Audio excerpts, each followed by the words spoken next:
Alam po natin na isa sa mga ugat ng sakit, stress. Pero hindi ko po alam kung alam niyo po ba ano ang ugat ng stress. Bakit ba tayo nai-stress minsan sa buhay? Magandang tandaan po ito, that stress is three things. You have a lot of work to do, you have little time, and you have low energy. Pag nagkasama-sama yung tatlong yan, may stress ka. Di po ba? Ang dami mong ginagawa, kulang sa oras, pagkatapos wala ka pang lakas. Marami kang kailangan bayaran na utang. Wala ka ng oras para magtrabaho, para makakita ng pera. May negatibo ka pang iniisip. Ayan, may stress ka na. At dahil sa iyong stress, nagkakasakit ka. Amen? Sumisikip ang iyong dibdib, tumitigas ang iyong liver, nagpapalpitate, bumibilis ang tibok ng iyong puso, sumasakit ang iyong ulo, tumitigas ang iyong mga balikat, nahihilo ka, pagkatapos, patay. How do we recharge ourselves? Yun yung magiging sagot para maalis yung ating stress. Kung meron lang tayong lakas, kung meron lang tayong enerhiya, makakapagtrabaho ulit tayo. That is a good question. How can we be energized once again? Kung nga yung cellphone kailangan ma-recharge, ikaw pa kayang tao? Tatlong bagay lang po ang gusto kong tandaan nyo, baunin nyo, para tayo po ay lumakas, magkaroon ng energy. Ano po ito? Para hindi nyo makalimutan, ESP. E, number 1, enjoy. If you enjoy your life, you will have the energy. Amen? Dahil sabi po, mababasa nyo yan sa libro ng Ecclesiastes, chapter 3, verse 13. And people should eat and drink and enjoy the fruits of their labor because these are the gifts from God. Kumain ka, magpahinga ka, uminom ka, magsaya ka. Dahil yan ang regalo ng Diyos sa iyo. Wag lang puro trabaho, trabaho, trabaho. Bigyan mo naman ng oras yung sarili mo. Oo, yung mga iba nakokonsensya pag kumakain sa restaurant. Di po ba? Pero kung gutom ka, wala kang lakas. Hindi ka alipin. We are not slaves. We are human beings. At nung ginawa tayo ng Diyos, kinatutuwa ng Diyos, pag natutuwa tayo, pag masaya tayo. Hindi po masama na ilibre mo paminsan-minsan ang iyong sarili. Amen? Hindi naman masama na bilhin mo yung gusto mong bilhin. Yung masama ay yung meron kang gustong bilhin, hindi mo binili, pagkatapos nagrereklamo ka, nagdadabog ka, pinagbibisitan mo yung pamilya mo at yung ibang tao. Walang masama kung ginagawa mong masaya ang iyong sarili. Isa pong paraan din para kayo po ay maging masaya, tandaan nyo ito, sleep. Matulog po kayo. Alam niyo po, pag-umpisa na nagkaroon tayo ng mga computer, devices, cellphone, ang dami po mga tao, insomniac. Nang ibig sabihin, hindi na natutulog. Daming pinapanood Di ba dati yung mga programa po, may oras yan. Hanggang lang po 10 o'clock, news na, balita na. Pagkatapos po nun, maririnig mo na yung bayang magiliw. Anong ibig sabihin nun? Tulog ka na.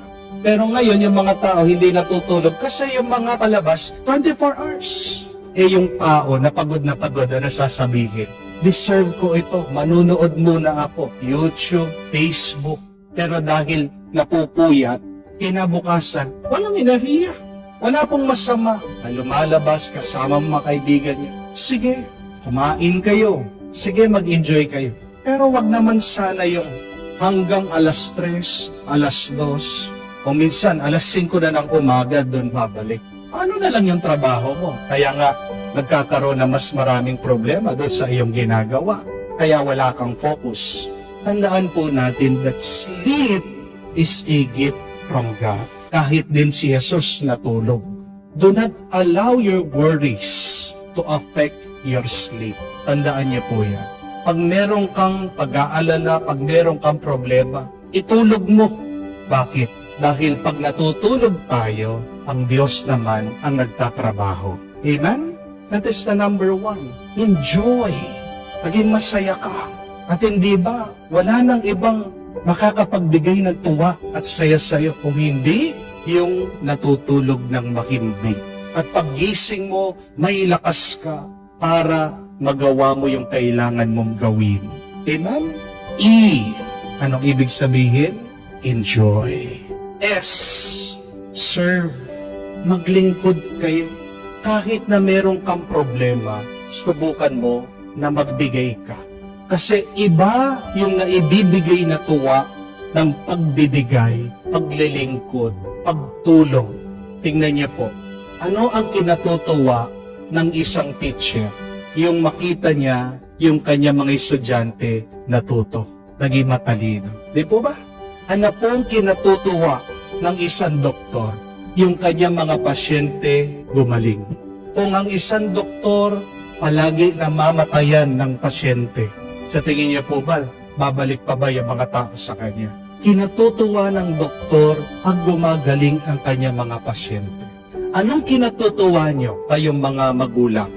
Yung nakikita niyo, busog, masaya, yung inyong mga anak. Pag simot, sarap yung kanilang mga plato. Pag inubos yung inyong mga niluto. Di po ba? Binabayaran ba kayo ng inyong mga anak? Hindi. Di po ba? Pero anong tuwa pag nakikita mo, napapasaya mo yung inyong mga anak? Anong kinatutuwa ng pari? Yung maraming nagdo-donate sa simbahan? Ang kinatutuwa po naming pari, pag may nakikita kaming tao na nagbabalik loob sa Diyos. Ang kinatutuwa ng pare ay yung nakikita niya yung mga may problema, nagkakaroon ng solusyon, kapayapaan doon sa kanilang mga suliranin. There is a great joy when you give yourself, when you extend yourself, when you love. Pag umalis tayo dito sa mundo, ang titignan ng Diyos, hindi kung ano yung ating mga tinago. Ang hahanapin ng Diyos ay kung ano ang ating mga binigay. May checklist pa nga ang Diyos yun eh. Diba? Tatanungin niya, nagpainom ka ba ng uhaw? Dinamitan mo ba yung mga lubas? Binisita mo ba yung mga nakakulong? Pinakain mo ba yung mga gutom? Pero pong nagbibigay sa atin, alam niyo, may nagdo-donate sa parokya. Bilib na bilib po ako, namamangha ako. Bakit?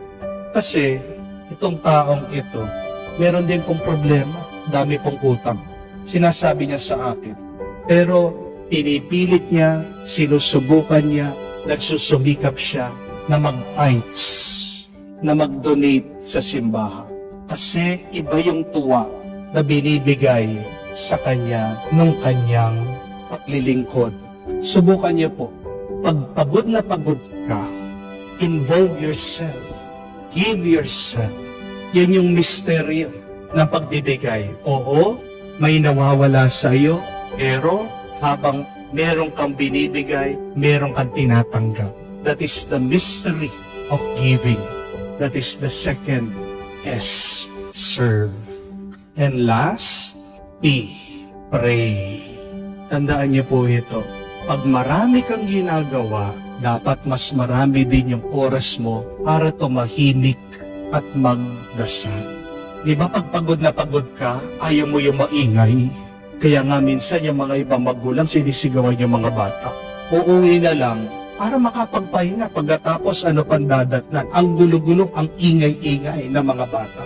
Ano ba ang pagdarasal? Hindi lang ito paghingi.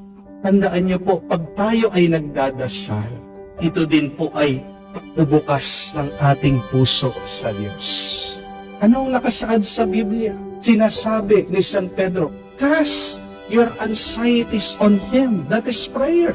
Ilabas mo kung ano man yung mga inaalala mo, yung iyong pagod, bigay mo sa Diyos. At maniwala ka ang Diyos sa pamamagitan ng Banal na Espiritu. Papalakasin ka niya at hindi mo man alam, hindi mo nakikita, may ginagawa siya para tulungan ka dyan sa iyong problema. So the deeper your problem is, you should try to have a deeper prayer life. At kung wala ka mang problema, dapat palagi ka rin nagdarasal at papasalamat ka sa Diyos. Amen? Dahil ang ating pagdarasal ay ang paglapit sa pinagmumulan ng buhay at lakas. Palagi kong sinasabi, huminga ka ng malalim pag pagod ka. At pag humihinga nga, isipin mo na pinapasok mo ang banal na Espiritu sa iyong puso. Hindi naman tayo kailangan may stress. Dahil tandaan po natin na ang Diyos mas malaki sa mga problema. So tandaan mo rin, life is so short. Do not waste it on your stress. Tayo din na mga humihingi ng milagro sa mga problema, sa mga stress natin. Huwag ka mag-alala. E, enjoy. S, serve. And P, always pray. Makikita mo, unti-unti, mababawasan ang iyong mga alalahanin.